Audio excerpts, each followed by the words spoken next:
अस्सलाम वालेकुम, क्या हाल है दोस्तों? ठीक है, तबीयत ठीक है आप लोगों की? दोस्तों आज हमारे साथ है हमारा जानू, और ये बहुत ही प्यारा पेरिड है। इसको हमने बचपन से पाला और इसको अभी हमने बड़ा कर दिया। इसकी धुन थोड़ी सी मेरे ख्याल से जो इसके साथ होता है उसने खींच दी, छोटी कर दी, वरना ये बहुत ही प्यारा पेरिड है हमारा और बहुत ही अच्छा और हमसे प्यार करने वाला। मिठू, देखें, काटता भी नहीं है और बिल्कुल वाइट नहीं है इसके अंदर। और ये बहुत ही प्यारा परिंदा है जो हमसे बहुत प्यार करता है। और ये है ना, अच्छा इधर बैठ, इधर आ जा, इधर आ जा।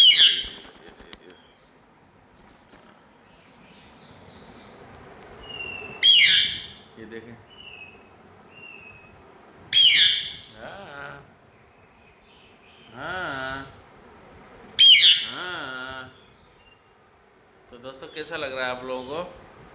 हाँ, आप लोगों को ये हमारा प्यारा पेरेंट कैसा लग रहा है? ये बहुत अच्छा पेरेंट है। हाँ दोस्तों, कितना प्यारा लग रहा है दोस्तों, देखा?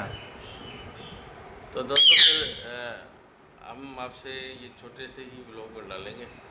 बहुत शुक्रिया दोस्तों, लाइक कीजिए, शेयर कीजिए और सब्सक्राइब कीजिए। Thank you. अल्लाह हाफिज़, बाय बाय, टाटा। और ज़रूर अपना बैक फीड दीजिएगा कि ये कितना प्यारा परिंदा है। इसके बारे में अगर कोई एडवाइस है तो थैंक यू।